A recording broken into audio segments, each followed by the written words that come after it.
ओम शांति 17-12-24 की वाणी है। मीठे बच्चे, तुम बाप के पास आए हो अपना सौभाग्य बनाने। परम सौभाग्य उन बच्चों का है जिनका ईश्वर सब कुछ स्वीकार करता है। प्रश्न: बच्चों की किस एक भूल से माया बहुत बलवान बन जाती है? उत्तर: बच्चे भोजन के समय बाबा को भूल जाते हैं। बाबा को न खिलाने से माया भोजन खा जाती, जिससे वह बलवान बन जाती है। फिर बच्चों को ही हैरान करती है। यह छोटी सी भूल माया से हार खिला देती है। इसलिए बाप की आज्ञा है, बच्चे याद में खाओ, पक्का प्रण करो तुम्ही से खाऊं। जब याद करेंगे तब वह राजी होगा। गीत: आज नहीं तो कल बिखरेंगे यह बादल। ओम शांति। बच्चे समझते हैं कि हमारे दुर्भाग्य के दिन बदलकर अब सदा के लिए सौभाग्य के दिन आ रहे हैं। नंबरवार पुरुषार्थ अनुसार भाग्य बदलते ही रहते हैं। स्कूल में भी भाग्य बदलते रहते हैं ना, अर्थात ऊंच होते जाते हैं। तुम अच्छी रीति जानते हो, अब यह रात खत्म होने वाली है। अब भाग्य बदल रहा है, ज्ञान की वर्षा होती रहती है। सेंसिबल बच्चे समझते हैं बरोबर दुर्भाग्य से हम सौभाग्यशाली बन रहे हैं, अर्थात स्वर्ग के मालिक बन रहे हैं। नंबरवार पुरुषार्थ अनुसार हम अपना दुर्भाग्य से सौभाग्य बना रहे हैं। अब रात से दिन हो रहा है। यह तुम बच्चों बिगर कोई को पता नहीं है। बाबा गुप्त है तो उनकी बातें भी गुप्त है। भल मनुष्यों ने बैठकर सहज राजयोग और सहज ज्ञान की बातें शास्त्रों में लिखी है, परंतु जिन्होंने लिखा वह तो मर गए। बाकी जो पढ़ते हैं वह कुछ समझ नहीं सकते हैं, क्योंकि बेसमझ है। कितना फर्क है। तुम भी नंबरवार पुरुषार्थ अनुसार समझते हो। सभी एक रस पुरुषार्थ नहीं करते हैं। दुर्भाग्य किसको, सौभाग्य किसको कहा जाता है, यह सिर्फ तुम ब्राह्मण ही जानते हो। और तो सभी घोर अंधियारे में हैं। उनको जगाना है समझाकर। सौभाग्यशाली कहा जाता है सूर्यवंशियों को। 16 कला संपूर्ण वही है। हम बाप से स्वर्ग के लिए सौभाग्य बना रहे हैं। जो बाप स्वर्ग रचने वाला है। अंग्रेजी जानने वालों को भी तुम समझा सकते हो। हम हेवनली गॉड फादर द्वारा हेवन का सौभाग्य बना रहे हैं। हेवन में है सुख, हेल में है दुख। गोल्डन एज माना सतयुग सुख, आयरन एज माना कलयुग दुख। बिल्कुल सहज बात है। हम अभी पुरुषार्थ कर रहे हैं। अंग्रेज, क्रिश्चियन आदि बहुत आएंगे। बोलो, हम अब सिर्फ एक ही हेवनली गॉड फादर को याद करते हैं, क्योंकि मौत सामने खड़ा है। बाप कहते हैं तुमको मेरे पास आना है। जैसे तीर्थों पर जाते हैं ना, बौद्धियों का अपना तीर्थ स्थान है, क्रिश्चियन का अपना। हर एक की रस्म रिवाज अपनी होती है। हमारी है बुद्धि योग की बात। जहां से पाठ बजाने आए हैं वहां फिर जाना है। वह है हेवन स्थापन करने वाला गॉड फादर। उसने हमको बताया है। हम आपको भी सच्चा रास्ता बतलाते हैं। बाप गॉड फादर को याद करो तो अंतमति सुगति हो जाएगी। जब कोई बीमार पड़ते हैं तो उनको सभी जाकर सावधान करते हैं कि राम कहो। बंगाल में जब कोई मरने पर होता है तो गंगा पर ले जाते हैं। फिर कहते हैं हरि बोल हरि बोल, तो हरि के पास चले जाएंगे, परंतु कोई जाता नहीं है। सतयुग में तो कहेंगे नहीं कि राम राम कहो या हरि बोल कहो। द्वापर से फिर यह भक्ति मार्ग शुरू होता है। ऐसे नहीं सतयुग में कोई भगवान या गुरु को याद किया जाता है। वहां तो सिर्फ अपनी आत्मा को याद किया जाता है। हम आत्मा एक शरीर छोड़ दूसरा लेगी। अपनी बादशाही याद पड़ती है।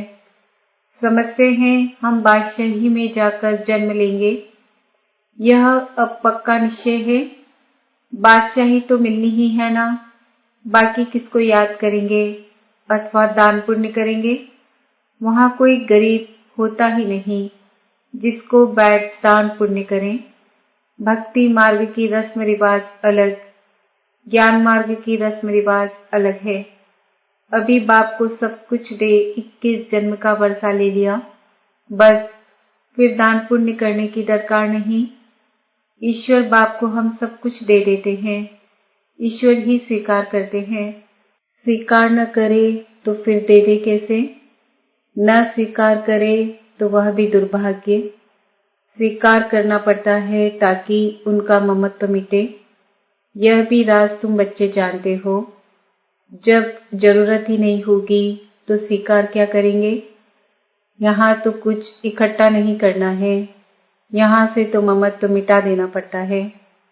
बाबा ने समझाया है, बाहर कहाँ जाते हो तो अपने को बहुत हल्का समझो। हम बाप के बच्चे हैं, हम आत्मा रॉकेट से भी तीखी हैं।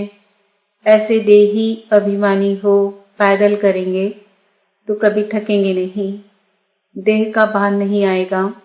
जैसे कि यह टांगे चलते नहीं, हम उड़ते जा रहे हैं। देही अभिमानी हो तुम कहाँ भी जाओ। आगे तो मनुष्य तीर्थ आदि पर पैदल ही जाते थे। उस समय मनुष्यों की बुद्धि तमोप्रधान नहीं थी, बहुत श्रद्धा से जाते थे, थकते नहीं थे। बाबा को याद करने से मदद तो मिलेगी ना। भल वह पत्थर की मूर्ति है, परंतु बाबा उस समय अल्पकाल के लिए मनोकामना पूरी कर देते हैं। उस समय रजो प्रधान याद थी तो उससे भी बल मिलता था, थकावट नहीं होती थी। अभी तो बड़े आदमी झट थक जाते हैं, गरीब लोग बहुत तीर्थों पर जाते हैं। साहूकार लोग बड़े भक्के से घोड़े आदि पर जाएंगे, वह गरीब तो पैदल चले जाएंगे। भावना का भाड़ा जितना गरीबों को मिलता है उतना साहूकारों को नहीं मिलता। इस समय भी तुम जानते हो बाबा गरीब निवाज है, फिर मूझते क्यों हो, भूल क्यों जाते हो। बाबा कहते हैं तुमको कोई तकलीफ नहीं करनी है, सिर्फ एक साजन को याद करना है। तुम सभी सजनियां हो तो साजन को याद करना पड़े। उस साजन को भोग लगाने के बिना खाने में लज्जा नहीं आती। वह साजन भी है, बाप भी है।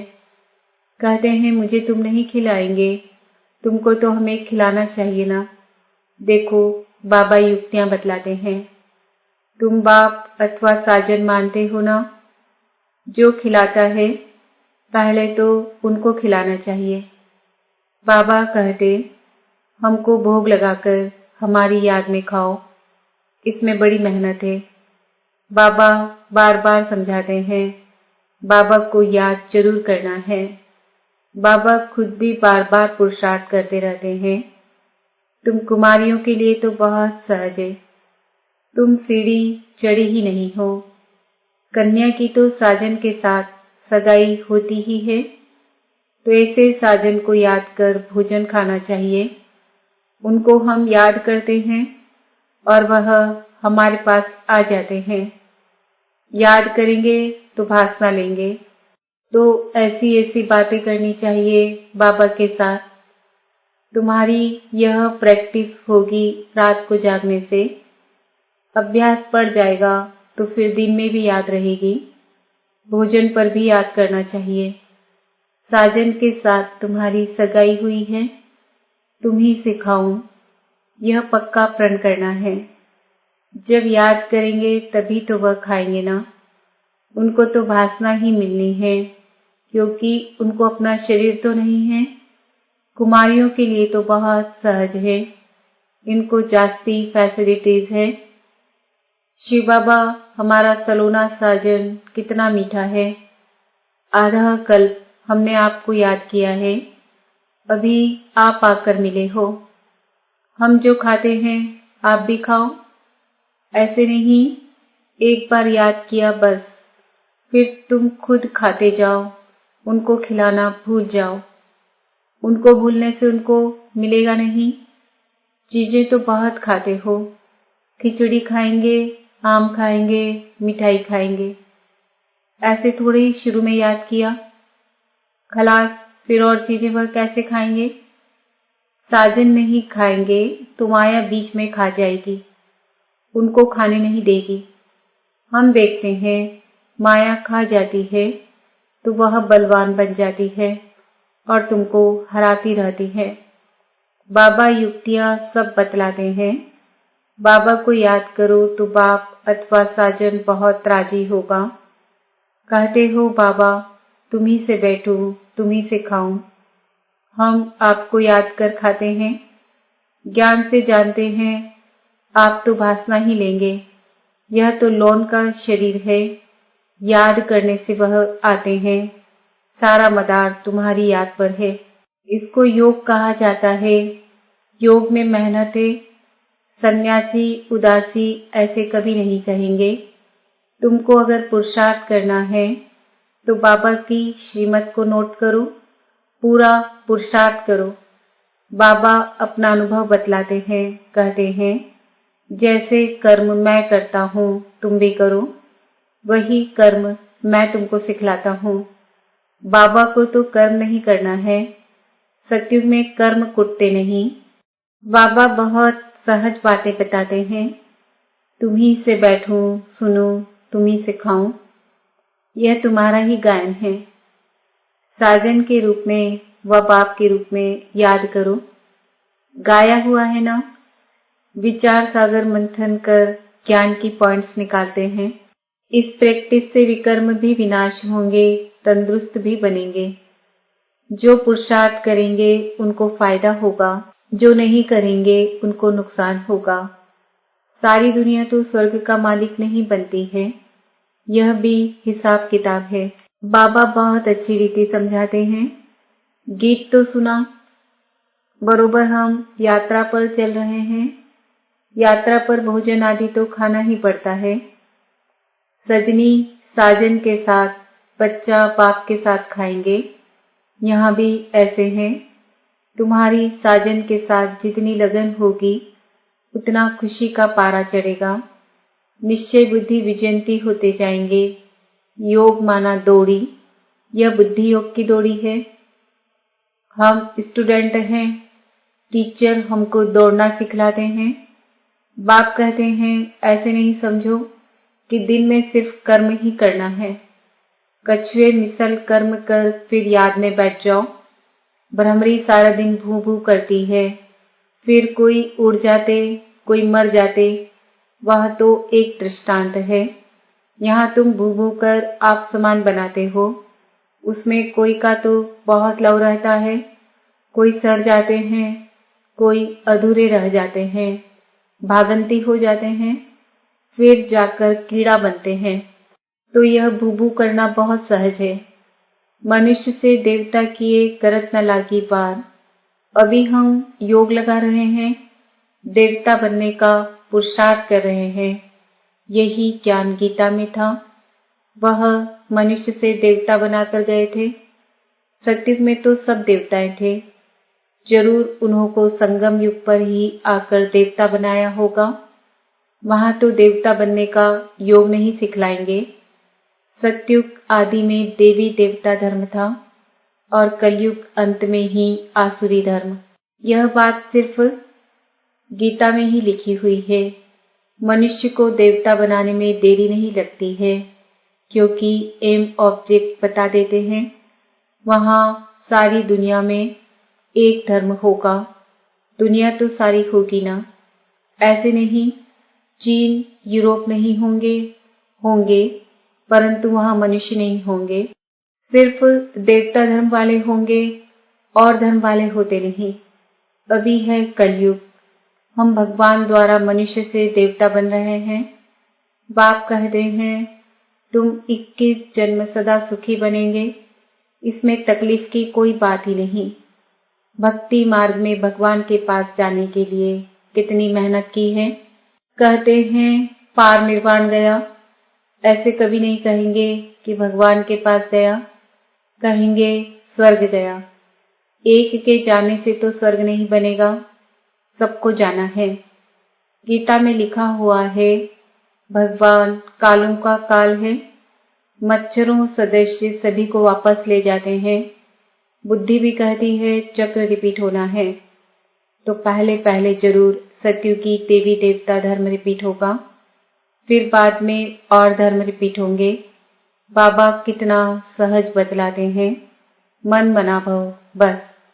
5000 वर्ष पहले भी गीता के भगवान ने कहा था, लाडले बच्चे, अगर श्री कृष्ण कहेंगे तो दूसरे धर्म वाले कोई सुन न सके, भगवान कहेंगे तो सभी को लगेगा गॉड फादर हेवन स्थापन करते हैं, जिसमें फिर हम जाकर चक्रवर्ती राजा बनेंगे। इसमें कोई खर्चे आदि की बात नहीं है, सिर्फ सृष्टि के आदि मध्य अंत को जानना है। तुम बच्चों को विचार सागर मंथन करना है। कर्म करते दिन रात ऐसे पुरुषार्थ करते रहो। विचार सागर मंथन नहीं करेंगे या बाप को याद नहीं करेंगे, सिर्फ कर्म करते रहेंगे तो रात को भी वही ख्यालात चलते रहेंगे। मकान बनाने वाले को मकान का ही ख्याल चलेगा।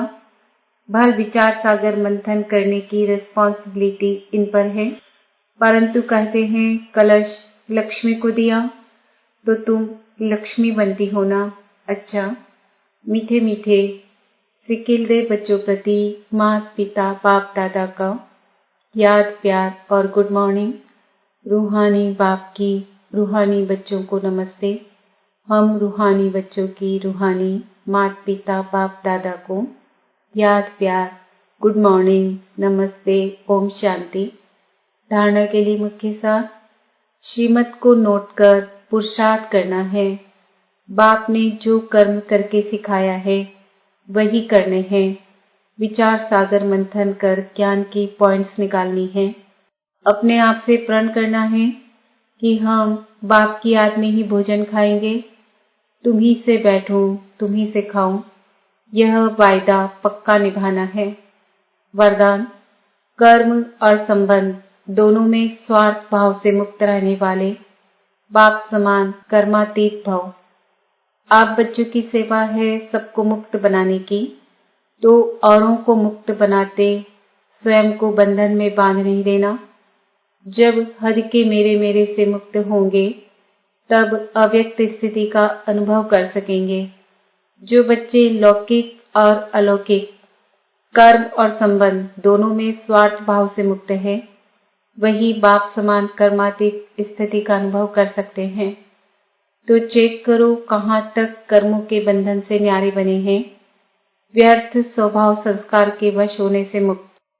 स्लोगन, जो सरल चित्त और सहज स्वभाव वाले हैं वही सहज योगी भोलानाथ के प्रिय हैं। ओम शांति। आज का समान है, मैं आत्मा बाप